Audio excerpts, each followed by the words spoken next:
Bonjour. Donc aujourd'hui, petite vidéo pour répondre à un besoin dans Katia qui est de soit écrire, soit récupérer un logo et de l'intégrer dans une esquisse afin de faire une découpe ou l'utiliser sous forme d'esquisse. Donc pour ça, moi j'utilise un logiciel qui est Inkscape, un logiciel gratuit.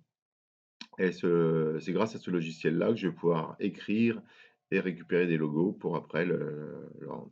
Alors, pour l'écriture, on peut écrire ici, je vais simplement choisir qui, une police de type pochoir. Alors, nous, j'utilise l'INSEC que je trouve assez pratique et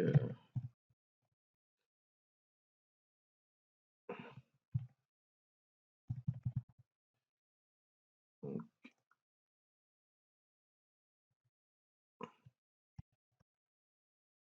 INSEC.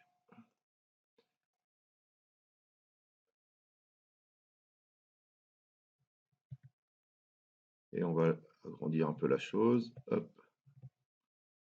Donc, c'est une police type pochoir, ce qui fait que le centre, par exemple, du haut ou du 0 ne tombe pas parce qu'il est relié à l'extérieur. Donc, voilà pour du texte. Alors, si je sauvegarde ça en DXF, ça ne marche pas. Pour pouvoir modifier ça, je vais dans chemin et objet en chemin.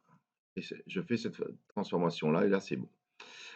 Si par contre, je veux intégrer un logo, je vais importer un fichier, par exemple un fichier PNG. Alors, essayez d'utiliser des fichiers noirs et blancs, c'est nettement plus facile à faire, mais on pourrait le faire en couleur. Je fais oui, ouvrir.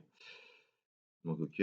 Donc, j'ai une image et cette image-là, je vais faire pareil dans ce chemin ici, vectoriser un objet matriciel. Je sélectionne l'objet et je vais pouvoir choisir, alors non pas un seuil de luminosité ici, mais une détection de contour.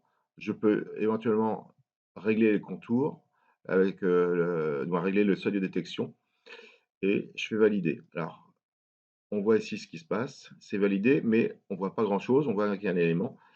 Je peux fermer la fenêtre de dialogue. Et là, si je déplace l'image, je vois qu'en dessous, j'ai l'objet vectorisé. Donc, je vais laisser ça ici.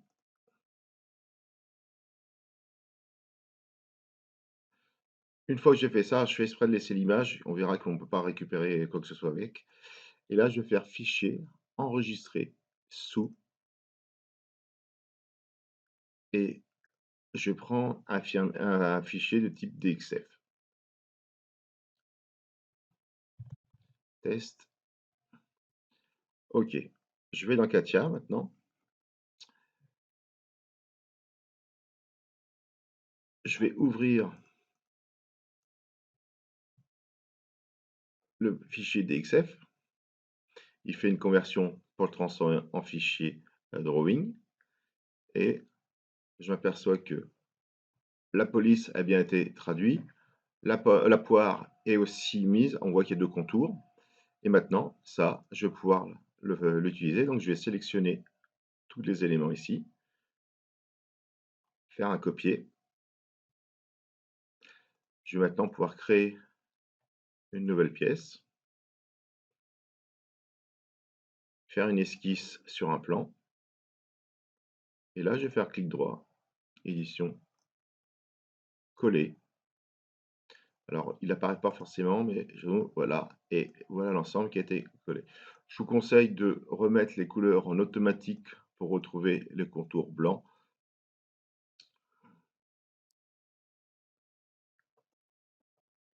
Voilà, et si jamais je mets un cadre autour de ça, je vais pouvoir faire une extrusion de ce que je veux. Donc là, une extrusion 10 mm. Alors, on voit que la poire ici est pleine. On voit qu'il y a un trait entre les deux. Ah, ça, c'est du fait dans l'esquisse. Si je retourne dans l'esquisse, je m'aperçois que je fais outils analyse d'esquisse. Alors, déjà, j'ai plein de contours qui sont fermés, heureusement. Et il y a certains contours, on voit là, il y en a 2 qui sont quasiment confondus, donc je vais là-dedans et j'en supprime un des 2 avec la gomme. Et je vais refaire la même chose pour la poire, prendre le contour intérieur et le supprimer. Fermer. Alors là, c'est un bon indicateur, cette analyse d'esquisse, c'est-à-dire que tous mes contours doivent être fermés. S'ils ne sont pas fermés, c'est qu'il y a un problème au niveau de l'import du DXF. Je fais fermer, je peux sortir. Donc voilà, là, j'ai pu mettre quelque chose qui pourrait être découpé laser ou Gelo, par exemple, derrière. Voilà pour cette vidéo.